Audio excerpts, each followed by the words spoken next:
I'll be moderating the event today. I'm Daphne and I work with ISGAP. So today we have a wonderful lecture by Professor David Patterson. He's been very involved with ISGAP and he's done amazing work with us. Some of you, I recognize your names, have done his course, and I'm sure you had just as much of an interest in the course as you have today. David is currently a professor and the Hillel A. Feinberg Distinguished Chair in Holocaust Studies at the Ackerman Center for Holocaust Studies at the University of Dallas at Texas. And he's a senior research fellow at ISGAP. He's published several books and he's truly a distinguished scholar at Holocaust studies and anti-Semitism and this topic. So I'm sure you'll have a great time today. I'll pass it on to David.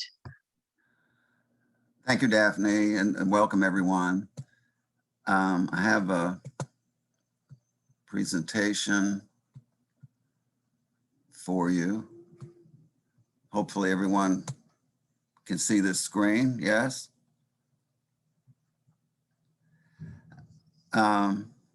Yes, today I'm going to talk about the essence of anti-Semitism and three categories that I think define that essence or help us to try to get a handle on it. What is it exactly is the subject of much discussion, much debate. What are the anti-Semites anti? Anyway, I don't think it's exactly this, the Jews. And I'll explain. What race are these people? What race do you see here? You see many races on this screen. They're all Jews. They're all Jews. This suggests to me that Judaism is not a form of racism. As I've sometimes put it, anti-Semitism is not a form of racism. Racism is a form of anti-Semitism.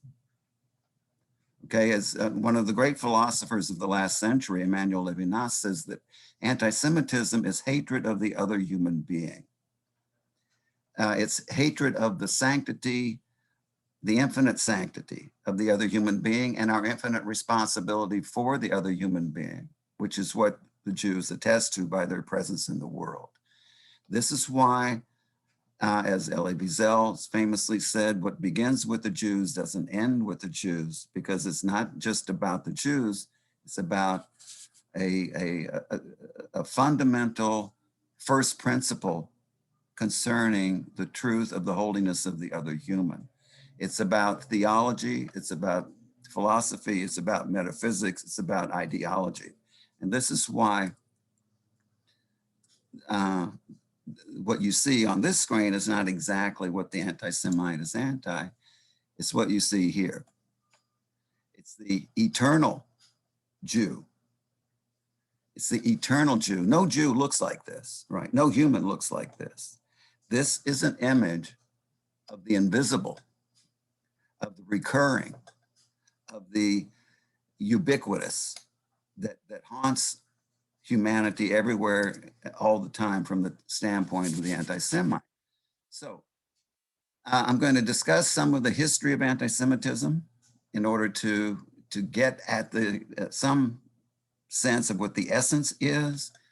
And as we go through this, just keep your eye out for these things: the word, the holy word, the word of the law, the word of truth, the word that brings redemption, blood, the soul that's in the blood, the life that's in the blood, the matter of purity of blood, essence itself is in the blood, okay?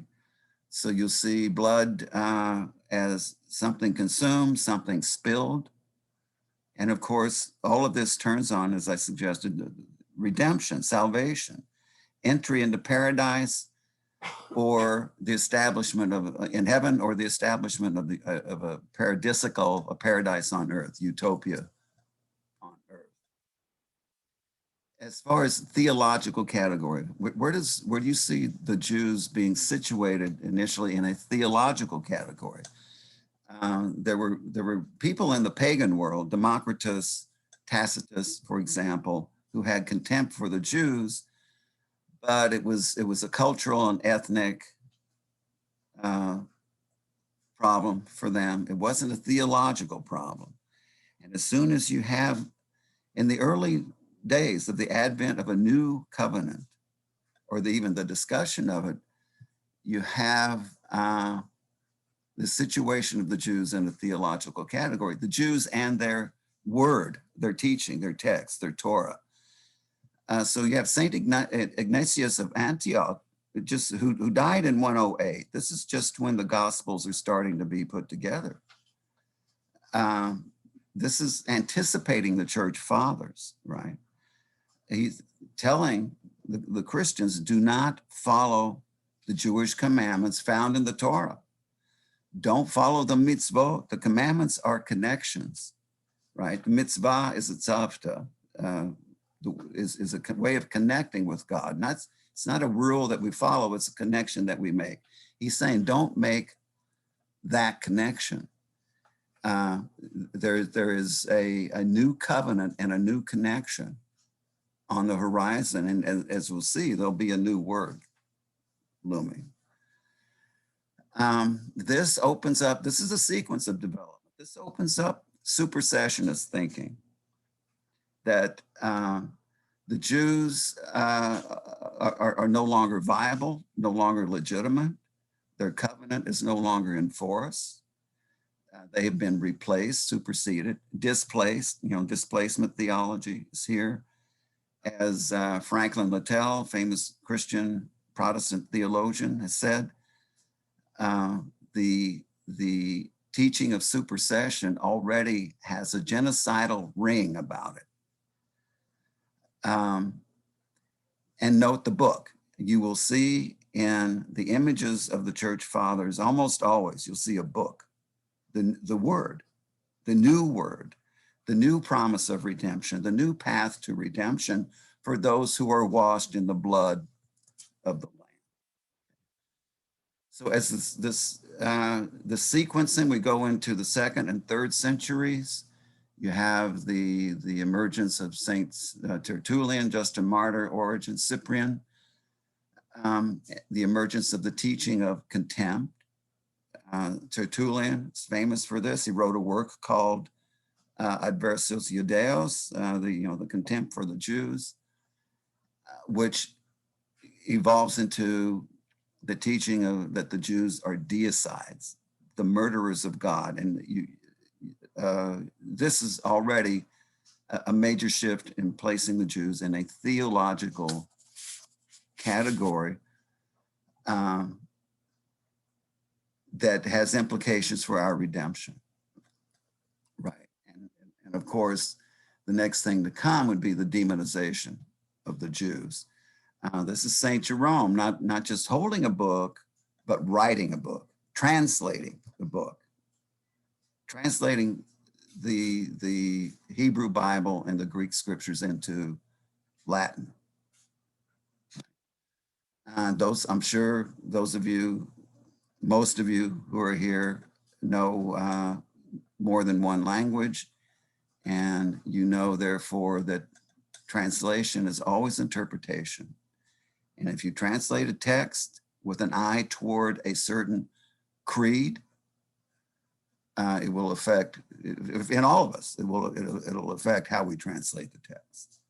And of course, the Nicene Creed, the truth of what is to be believed, the true belief was established in the year 325 before Jerome. And this is emerging in Rome as in the 380s under Theodosius, the emperor. Christianity becomes the official religion of Rome, and in the subsequent decades, Jews and Judaism become not only marginalized, but criminalized, okay? So, once you establish the scriptural word, the new word, the appropriation of the word, the authority over the word, right? The church has the authority over the word. This is very different from Jewish thinking about the scripture. everyone, the 613th commandment is that every Jew has to write a Torah scroll. Everyone has access to and is required to engage the word. This is not exactly the case in much of certainly the early Christian tradition. So there's a movement from the word of God to word of law. What is legitimate, what is legal, what is acceptable, what is part of society. And the Code of Justinian went a long way toward criminalizing the Jews and Judaism. When the Nazis were in power, they were very careful to see to it that everything they did vis-a-vis the Jews was legal. Okay, it's a topic for another lecture. Now, with the advent of Islam, you have a similar pattern. Early in the Quran, we read the words, this is the book. Okay, in the second surah. Later in the second surah and in the third, you have the teaching that the Jews are the falsifiers of scripture. The word that comes to us from the Jews is a lie and therefore threatens the life of the soul, threatens your redemption. It's an impurity. And of course, then you have this famous move to dehumanize the Jews, which is tied to demonizing the Jews, okay? Associating the Jews with, apes and swine, not just animals, but disgusting animals, right? Animals that defile. Swine are, let's say, impure. So this is early purging of the Jewish tribes surrounding Mecca and Medina and the Arabian Peninsula. The slaughter of the Banu Qurayza and the expulsion of the Banu Nadir and Banu Kainuka, which were all three were Jewish tribes. This is an image of that slaughter of the Jews. You can see in the background what appears to be people in prayer. This too, like the Code of Justinian, was followed by codes of law, by religious codes of law. The word of the law of Islamic law has the authority of scripture, of Quran, right? It's part of the holy word. And you have this, in the Pact of Umar the First, you see his dates. I mean, he lived while Muhammad lived. Was an initial major move in this direction. And then this is followed by the Pact of Umar II in 717. Described as a pact between the Umayyad Caliph and the people of the book, okay? But the book that the Jews are the people of is the book that they falsified. The true book is, as it says in the Quran, this is the book, is the Quran. One of the things to note about the Pact of Umar is that it codifies much of the Dhimmi status, which means protected status. As long as Jews, Christians, Sabbateans, and a couple of other groups, as long as they pay the tax, they have the protection of the authorities, the ruling authorities. But there are many restrictions on their movements, on their worship, on their, on their freedoms in that society. Because they are impure, because they are falsifiers, they are impure. So you have early on in Islam and in many other religious traditions, this movement of purification, which always involves blood. The impurity is always in the blood. It requires spilling blood. This is the massacre of the Jews of Granada, the scene from 1066, massacre at the hands of the Muslims. This bloodletting is comparable to what used to be a medical treatment. You would go to the doctor or the barber to be bled of bad blood. So humanity has to be bled of bad blood, and the Jews are the bad blood. The Judaism is in the blood. The contagion is in the blood. Without this bleeding, there's no redemption. One of the purifiers, you might say, a major figure in the Middle Ages in Islam is Ibn Tumart of Morocco. Already by the 11th and into the 12th centuries, Ibn Tumart is seeing a corruption of Islam itself. So you have this effort to purify Islam, and one of the major sources, perhaps the major source of corruption, is the Jew. This is a statement from him. Let's cut them off from being a nation, that the name of Israel may be no more in remembrance. This erasure of memory, it comes with the appropriation of the word. The word is not only the word of truth, it's the word of meaning, the word of history, the word of identity, right? The name is the bearer of the memory. This is an erasure of the Yad Vashem, the remembrance and the name, and the teaching and the testimony, the identity of the Jewish tradition, because that is seen as a source of corruption, which in turn threatens redemption. And so in the 12th and 13th centuries, you have the reign of the Almohads, North Africa and southern Spain, which was I don't know if I'm supposed to moved to purification. Now, come back to this later. let's just go into the blood, and meanwhile, what's happening with Christianity? The Fourth Lateran Council was convened by Pope Innocent III in 1215, as you can see. Pope Innocent III, who declared that the blood of Jesus calls out, the blood of salvation calls out to us to deal with this source of contamination and this threat to the soul. His successor, Innocent IV, declared that heresy leads to the death of the soul, and the heretics are murderers of the soul. And the chief among the heretics, not only among the heretics are the Jews, but chief among the heretics are the Jews. The Jews are murderers now of the soul. The murderers of God are the murderers of the soul. And of course, the Fourth Lateran Council was convened during the First Inquisition, the medieval Inquisition, which ran from 1184 to the 1230s. It was organized to root out the Albigensian heresy, which is another topic. So heresy becomes an issue. The Inquisition as an institution is established.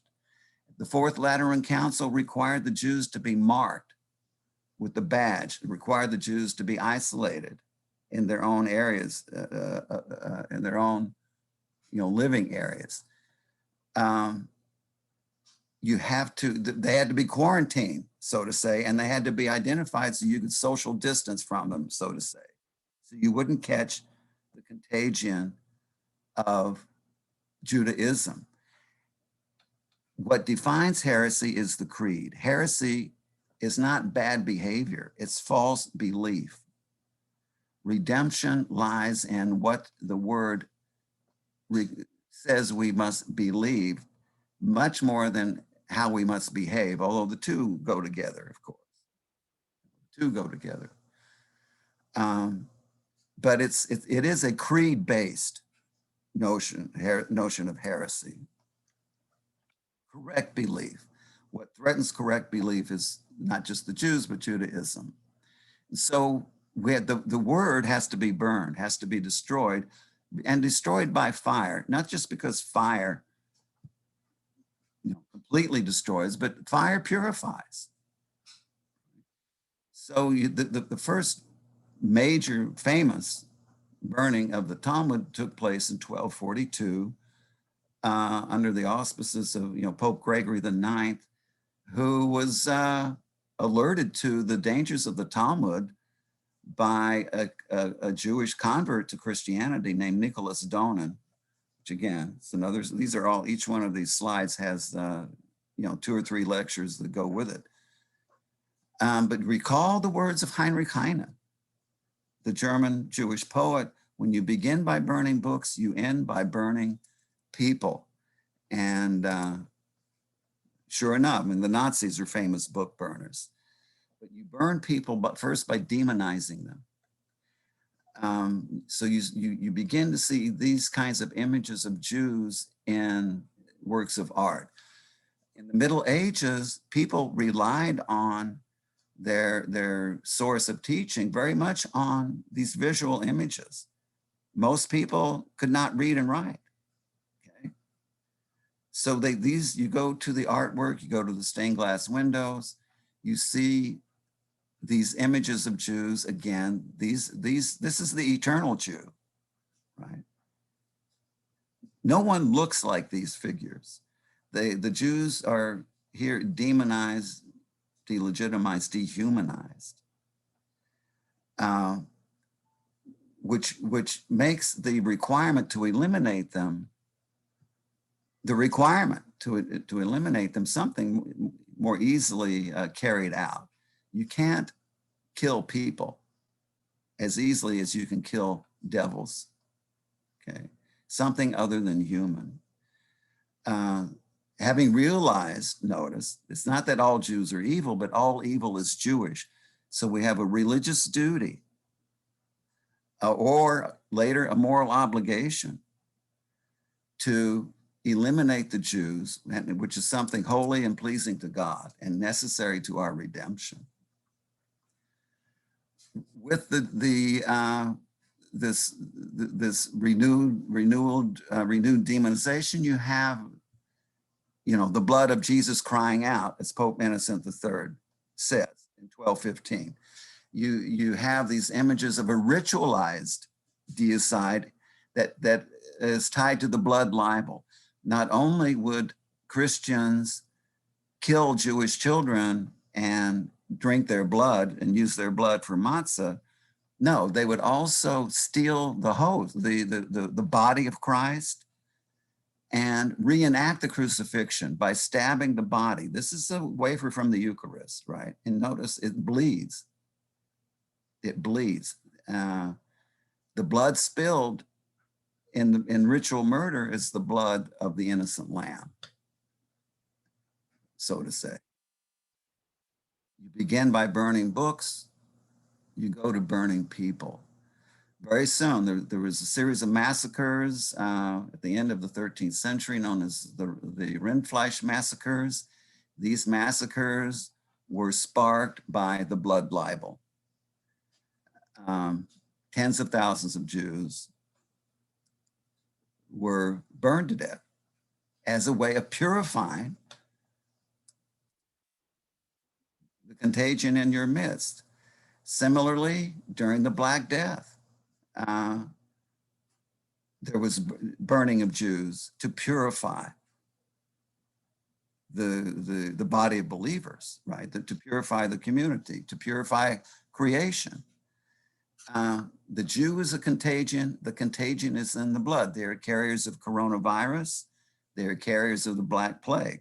They are carriers of Judaism, all of which threaten the purity of the soul, the redemption of the soul, all of which rest upon falsification of the word.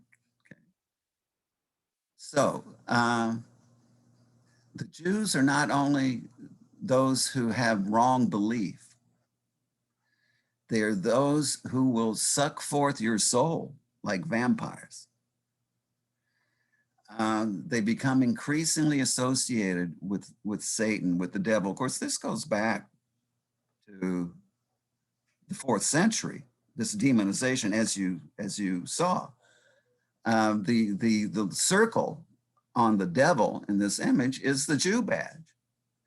And notice the association with the crucifixion, which is the source of our redemption, right? The blood of the innocent lamb.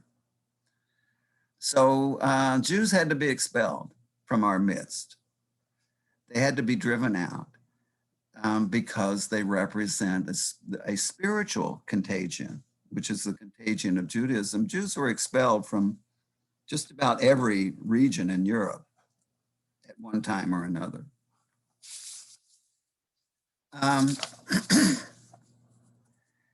The association of Judaism with the blood takes on an even deeper aspect with the advent of the Spanish Inquisition.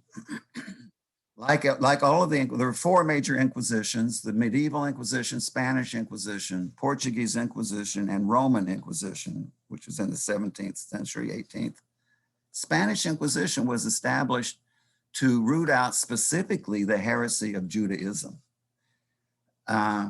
Those who were suspected of heresy were suspected of Judaizing, okay?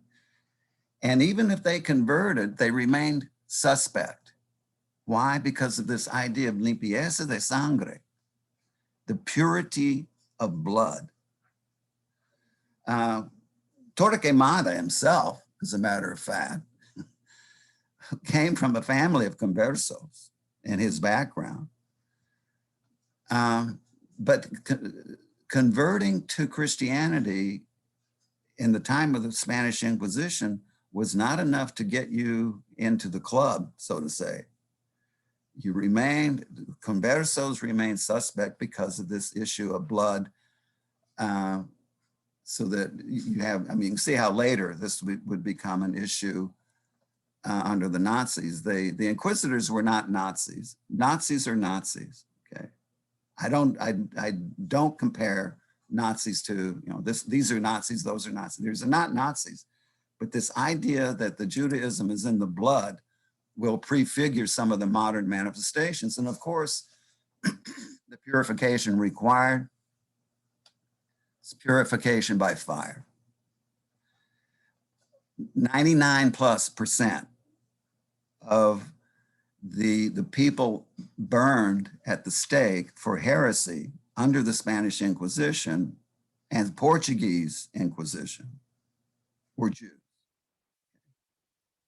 Mostly Jews who had converted but remained suspect. The coming of the Protestant Reformation didn't improve things very much. You still have this teaching of the Jews as deicides, this demonization of the Jews in the writings of Martin Luther. What about the advent of modernity, when religion itself becomes suspect? When the Jew as a theological category is no longer viable because revelation, religion, revealed word, these things are no longer the bearers of truth. What you have here is a shift from theological to ideological abstraction of the Jew. The Jew becomes a metaphysical threat, a cosmic threat, something that wraps itself, an evil that wraps itself around all creation, the main obstacle to the realization of an earthly utopia, the often cast in the mode of the evil capitalist who if he doesn't prey on your soul, he preys on your freedom, your health, your well-being, and so on. So the cosmic evil is an invisible evil. These are, variations on the theme that you just saw of Rothschild. On the left, you have an image from Nazi propaganda. On the right, you have the cover from an Arabic language edition of the Protocols of the Elders of Zion. Okay. The Protocols of the Elders of Zion, first published in 1903, becomes the new scripture for many of the anti-Semites. For many of those who reject the Christian Bible or the Quran, it becomes evidence of this world Jewish conspiracy. And indeed, it finds its way into things like the charter of the Hamas charter, the Charter of Allah, in Article 32, invokes the protocols to demonstrate the truth of the evil of the Jews in the charter of Hamas. So you have the invisible wire puller. The cosmic threat is above us, beyond us, all around us.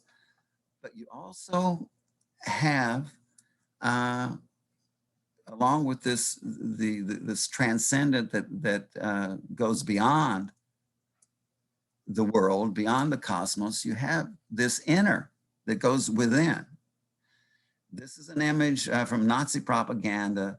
The title is The Contagion. Of course, the contagion, if you can see the Stars of David, is Judaism. It's a slide of Jewish blood that you see here. Notice that it's invisible. You need a special lens to see it. You need the lens of the new truth, the truth of the party, the truth of the protocols, the truth of Sayyid Qutb. You need the lens of the truth in order to behold this evil, okay? The new word exposes the evil in the blood and assures redemption thereby. So, I hope you've been following these key terms, word, blood, redemption, see how they're interwoven. And I'll just, have a couple of more points here to sum this up. No, these are some examples of the appropriation of the word, the eclipse of the word, assuming authority over the word.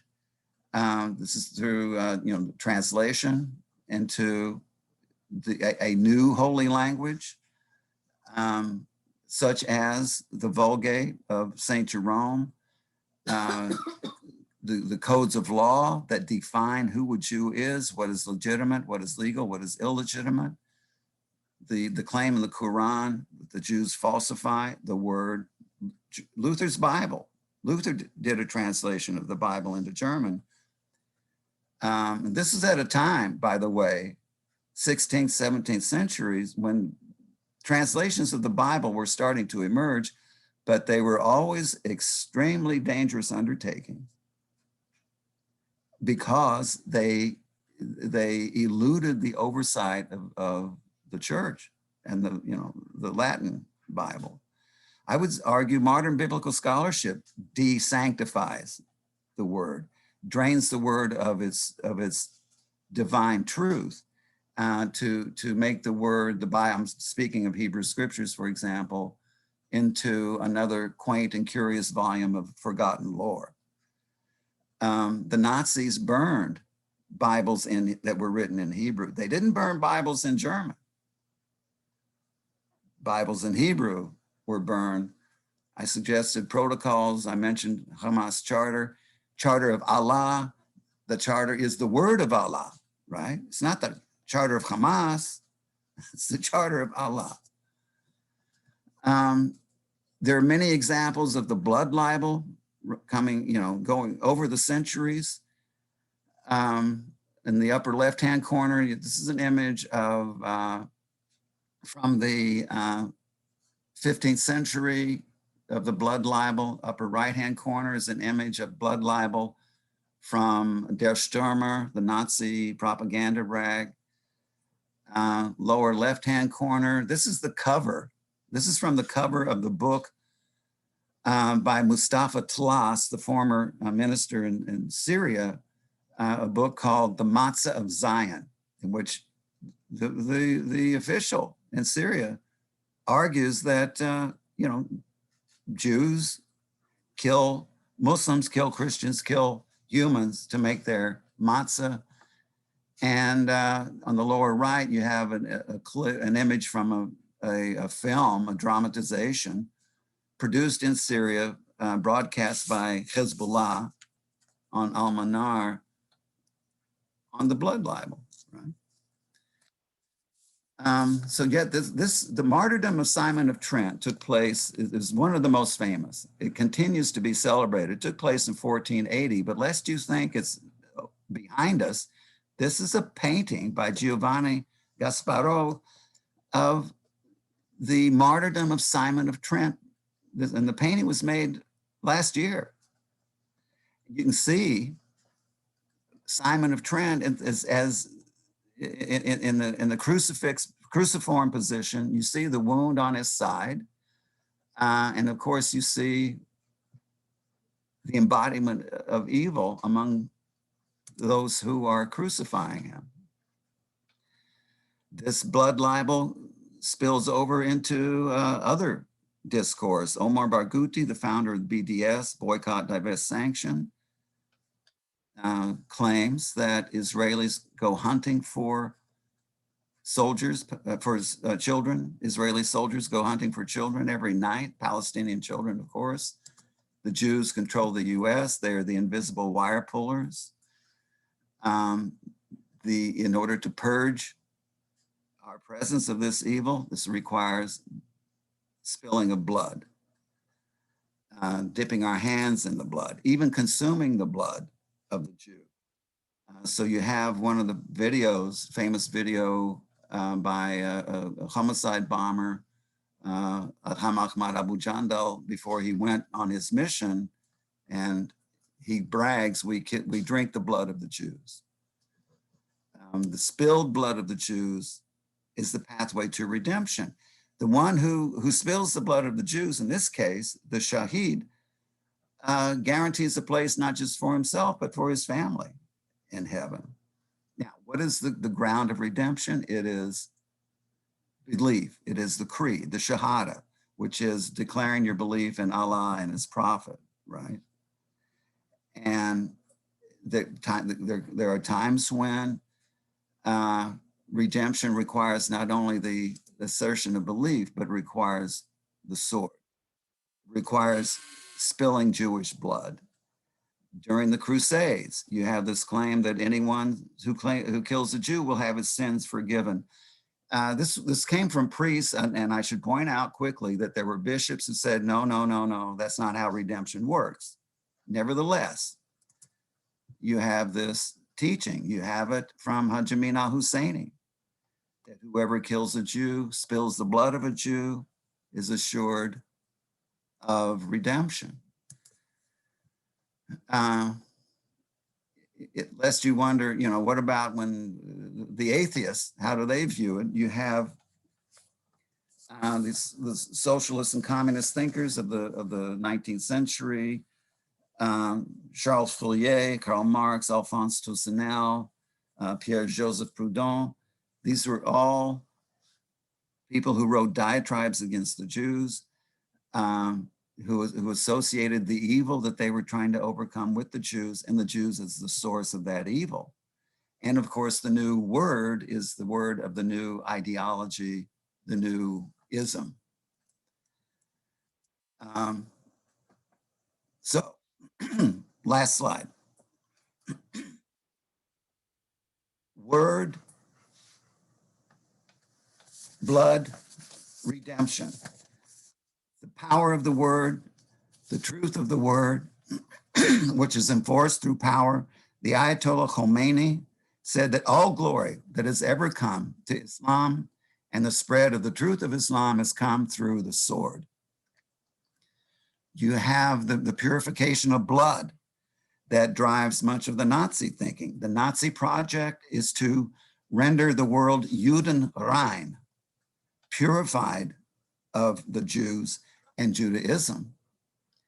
And of course, Hassan Nasrallah, the head of Hezbollah, has declared that Hezbollah is the clearinghouse for all humanity to determine who enters paradise and who does not, okay?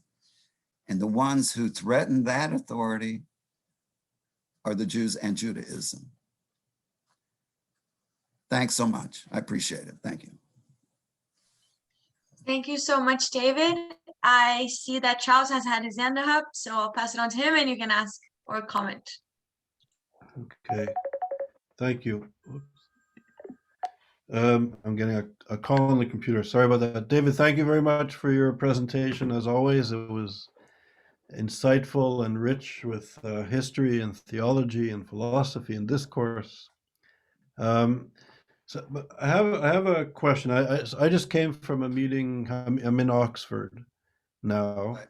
and I don't think any intellectual would openly or directly or even indirectly support some of the sort of vulgar anti-Semitic ideologies that you explore in your presentation. It's well beyond the pale. But at the same time, we're facing, as you know, an onslaught of anti-Semitism internationally, the demonization of Israel, but also in the world of academia, particularly in Europe and North America. It's an issue that is fraught, and where I see some of my colleagues who are writing and teaching and even struggling in this sort of battlefield of ideas that we refer to at ISGAP. So my question is, I'm coming from the angle like, how do we combat it? And I'm asking the question because I just came from a 3-hour debate here in Oxford, and I'm staggered how even those horrible ideas of anti-Semitism that you went through in your presentation would repel anybody, any intellectual in Oxford. I don't think anybody would ever subscribe to those views. And yet, given the history of anti-Semitism and theology and philosophy and even eugenics and science and social sciences, I find it staggering how difficult it is to move from this sort of framework in which people without a deep knowledge of Judaism or Jews have this ability and this sort of intellectual permission, if not obligation, to continuously define the Jew, even if they're well-meaning. And even if they would find everything you would say in this presentation deeply repugnant. How do we penetrate? How do we shift that paradigm? How do we confront it? Because I to be honest, I'm at this point, I'm almost at a loss. This sort of onslaught of defining the Jew, defining Israel, defining peoplehood among well-intentioned, enlightened, knowledgeable, intelligent scholars. Well, the minds of scholars are probably the most difficult to change because they know everything, right?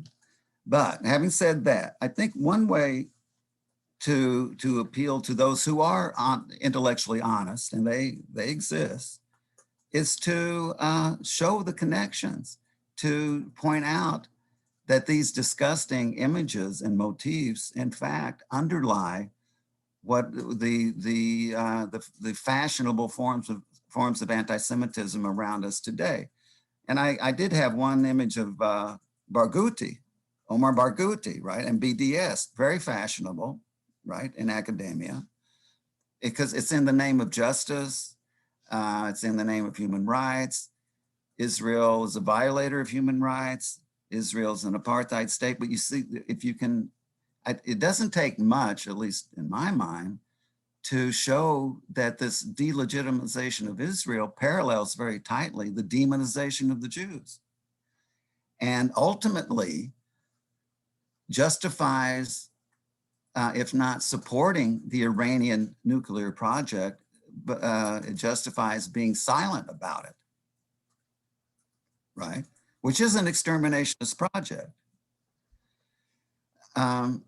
So just, and then part of my reasons for going into the history is to try to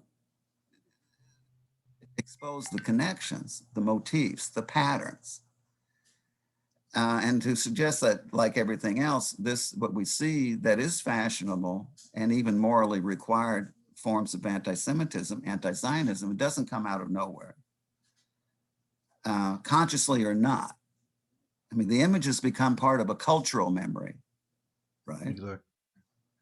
So how do, David, so how do you decenter that? Because what I'm, I guess, arguing is that the resistance to discourse and anti-Semitism, the continuously, the ability of this gaze to define the Jew, define Israel, define Zionism. Ah, How do you decenter that if it's so rooted in this ancient history? no, but you hit on a very important point. The propensity among people to define others and not allow them their own self-definition, self-determination, right? As in Jewish state, for example. Identification and determination are interwoven. The beginning of delegitimizing another is defining the other.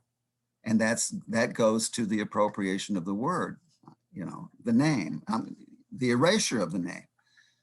So, and it's almost a natural inclination. We define others so we don't have to go to the trouble of trying to understand their own teaching, their own understanding, their own views of themselves. And I've heard you do this. I've heard you appeal to scholars, and I've been with you. I've been blessed to be with you a lot by appealing to their own scholar. I've heard you say to people, look, you're a scholar. You look at things with an open mind. You weigh all the evidence. Listen to this, look at this. So I think that's one way. Appeal to the person's best side, their best qualities. And also, we ourselves need to be good listeners. I personally, I don't see anti-Semitism as a we versus they issue. It's about anyone who has a soul, because I think within the soul, there's this temptation to label, define, stereotype others. So the anti-Semite I need to start with perhaps is me, which means being a good listener. Thank you, thank you. I'm looking in the chat. We don't have any questions right now. Please feel free to raise your hands if you'd like to speak. Oh, I see Lawrence Kimball's raising his hand, so I'll unmute you. I just asked for you to unmute yourself. There you go. Great. David, thank you for that. I'm just curious, from a historical perspective, are there great examples of overcoming anti-Semitism? I mean, is there a pattern of success over the years? There are examples of success, but there's no pattern. There aren't enough examples to have a pattern, I would suggest. I mean, you can go back to, the Roman soldier who was burning Hananiah ben Teradian at the stake, realized this is a holy man, and, threw himself on the flames. During the Roman persecution of the Jews, Onkelos, the nephew of Hadrian, this famous convert to Judaism, Hadrian kept sending his guys to take care of the Jews, and they kept converting to Judaism. So at that time, you do have this kind of pattern. But with generally speaking, in the history of the church, certainly through the Middle Ages and Islam, as soon as you start labeling a Jew with badges and stuff, and the Dhimmis were required to wear badges on their person and on their homes, you engage in what we now call social distancing, which means you limit the possibility of encounter and talking. Right, that's part of the strategy. Don't talk to them. Don't eat with them. Don't observe their holy days. The de-Judaizing entails, we're not doing Passover, we're not doing Sukkot, we're not doing Shabbat. It's this distancing. So where you do have a breakthrough is where you have the breakthrough of one of these barriers. You have someone who starts to listen. Dante, interesting example. He studied with Emmanuel ben Solomon of Rome, right, in Italy. And looked upon the Jews, you know, relatively favorably. Leo Tolstoy studied with rabbis. Leo Tolstoy, in a land of anti-Semites, Tsarist Russia, signed over the rights to one of his story collections to Shalom Aleichem for survivors of pogroms. So you do have these isolated examples, but it always requires breaking through a barrier that's calculated to protect the body of believers from the corruption of the Jews. Great, thank you. So we have a couple more questions. I see Emmanuel's hand. Juliana has had her hands raised first, so I'll get to her and then I'll get to you. So first I'll go to Juliana. I asked you to unmute yourself. I did, I think, right? Yes. Yeah. Hi, thank you, Dr. Patterson. This is incredible. And it's a dark history for Christianity, frankly. Shameful. I have a few thoughts and a few suggestions. My background is I'm an Assyrian, born in Iran, a Christian. So all of it somehow touches Israel and Judaism. And there are glimpses of hope, but yet there's much more that needs to be worked on. I want to focus on the Middle East Christians. My question is focused on Middle East Christians and what can we do to bring more, create more pro-Israel, pro-Jewish Middle East Christians. What we're faced with today is obviously always we've been Arabized, Islamified, so that's been deeply rooted. Where that entire Jews killed Jesus, we're sort of breaking out of that because we've moved away from the Middle East. So this new generation is forgetting that. But unfortunately, the schools is entrenching, as everybody knows, the Palestinian movement is so strong that now the kids are being plagued with that. That's a new phenomenon among the Middle East Christian young people. So now that's what we're fighting with. But yet there's another thing among the Assyrian young, and it's very worrisome that the Torah, I won't call it the Old Testament, the Torah was created based on the tablets that were unearthed from Nineveh, like the flood, the creation, Enuma Elish, all of this. The Torah was written based on that. So this new movement is destroying Judaism, and it's gaining rapidly because they're getting away from Christianity as a whole. And it's a movement that I think pretty much came after ISIS, similar to what happened with the Jews getting away after the Holocaust from faith. That's what Assyrians are trying to hold on, trying to fight with God with what happened to them with this genocide. They're holding on to an old religion, right? Before Christianity, because they're blaming Christianity for what has happened to us. What is your suggestion with creating more pro-Jewish, pro-Israel Middle East Christians? That's one. Two, my suggestion is, I think if we raise kids, bring the children together, raise the kids together. I'm sorry, I'm asking a question yet I'm offering a solution. Isn't that strange? But I've seen that in my small community. It's starting to help a little bit. And through art, it has helped a little bit, but I want to expand it more on an intellectual level. That's why I'm presenting it to you as a scholar. How do we attack this or bring a solution from a scholarly perspective? How do we do that? Because scholars are against this.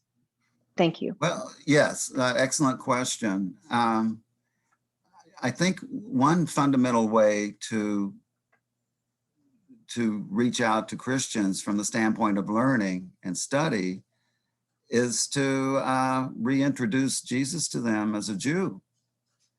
And, you know, we're told that in the time of the Messiah, the nations will come to Jerusalem to celebrate Sukkot, Feast of the Tabernacles. And like Jesus celebrated Sukkot, right? Jesus celebrated Passover. Jesus observed the Sabbath. How did Jesus live? If you want to be like Jesus, ask yourself, well, how did Jesus live? What did he do each day? What were his religious practices? And once you, and I've had experience in this, once you get to know Jesus as a Jew, you begin to, open up to Judaism, Jewish teaching. Once you see that in the Christian scriptures, Jesus invokes the Hebrew scriptures very frequently, right? All over the place. So what is he referring to? What is this book that he cites? The two great commandments, love God, love your neighbor. Where does that come from? What does one have to do with the other? How do you keep it from being formulaic?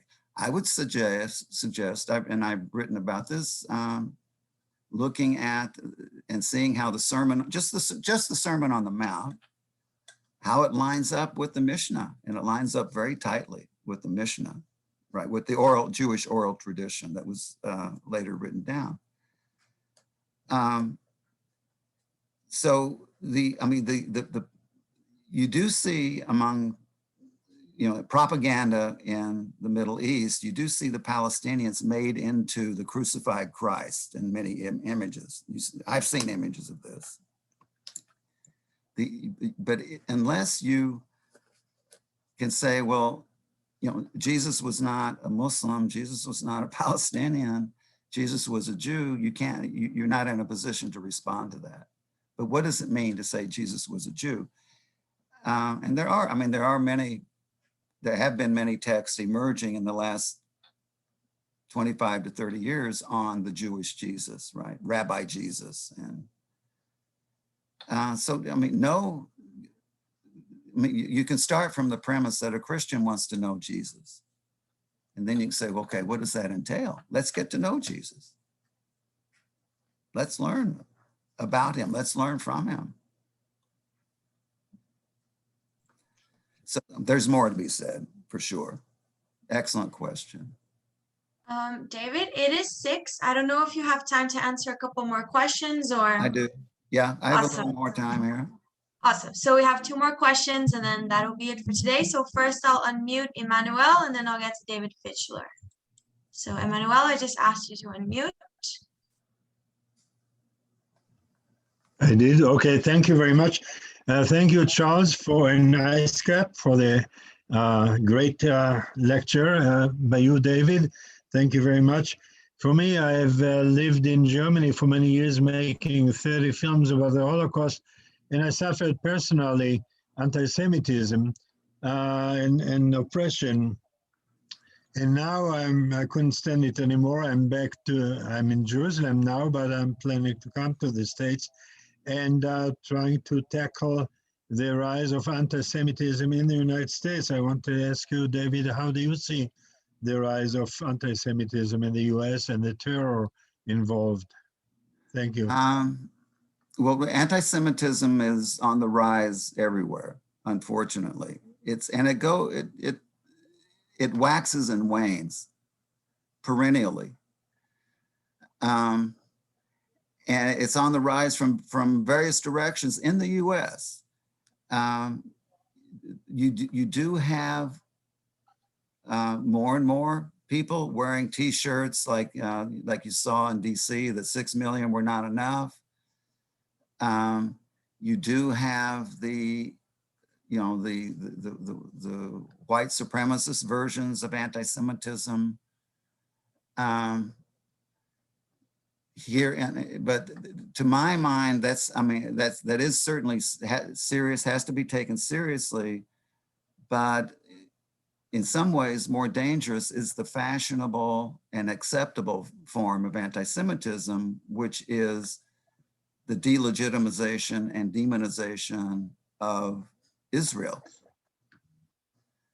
The anti-Zionism is quite acceptable, if not in some cases required, morally required, among many intellectuals on the left who would be horrified to think of themselves as anti-Semites, right?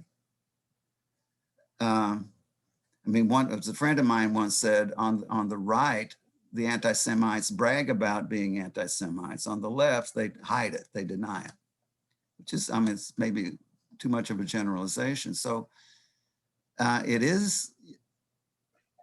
academia is much like a minefield when it comes to issues of Zionism and Israel, the Jewish state. And when I say academia, I'm talking about Jewish and non-Jewish scholars, right?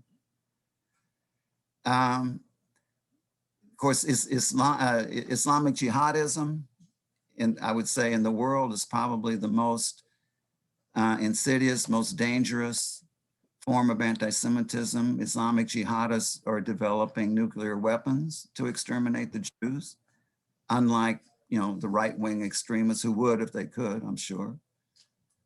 But somehow, in the name of free speech, you have a lot of Islamic jihadist discourse finding its way into academia and onto campuses. Charles Small and I together worked on a piece about National Students for Justice in Palestine, which is on the ISGAP website. And Charles did the lion's share of that work and did a beautiful job. But I mean, it's a big topic, but I should probably leave it at that for now. But Charles and I and others are working on it. Thank you very much. All right, I'll pass it to our last question to David Fischler. Also, I'll put the report that Professor David just mentioned on Student Justice for Palestine in the chat for anyone who's interested. So David, I just asked you to unmute. Thank you very much. Nice to meet you in person. It's my pleasure, my honor, my pleasure to meet you, Reverend Dr. Fischler. Yes, look forward to further conversation. Absolutely.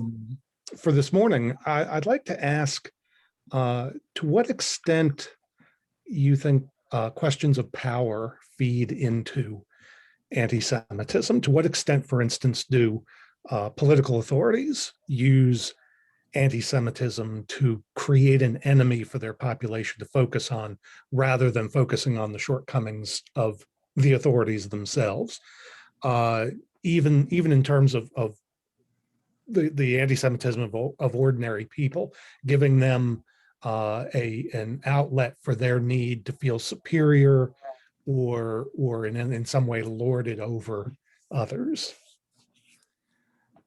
That's an excellent question. Big question. In the case, for example, in the case of the Nazis, I would say, did not hate the Jews or preach extermination of the Jews or suggest that in order to come to power. They came to power in order to exterminate. Mm-hmm. I think in most cases, the power structures that engage in this, this anti-Semitic discourse, propaganda, stirring up the population, do so because they already have an anti-Semitic agenda. The anti-Semitic agenda, I would say, in the case of places like Iran, it's not just a diversion so people won't notice the egregious abuses of power that exist there. There are egregious abuses of power there. And this appeal to hating the Jews, however, is not just stirring up envy or resentment.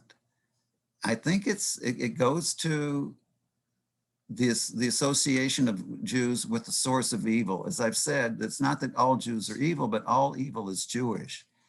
Certainly when it's driven by religion or even ideology, there is the imperative that's part of a kind of creed that the Jew must be eliminated for the sake of all humanity. The PLO Charter has language like this, that Israel must be eliminated for the sake of humanity. The Iranian Constitution has language like this, Hamas, and certainly the Nazis have language like this. Even in the Soviet propaganda in the 60s and 70s regarding Zionists, you see similar kinds of, I would say, redemptive anti-Semitism. So it's not just a diversion or a tactic to gain power. As I said, I think in most cases, the aim is to gain power in order to deal with the Jews. We'll talk more, God willing, with God's help. All right, this was amazing. Thank you so much, David, for once again an amazing lecture, and thank you everyone for joining us today. Our next presentation will be on March 30th by Professor Marcos Zografos. He's also a research fellow. He's also an ISGAP research fellow, and it will be on genocidal anti-Semitism, a core ideology of the Muslim Brotherhood. So thank you everyone so much for joining us. Thank you. Thank you all. All blessings. Be safe, be well. Bye-bye.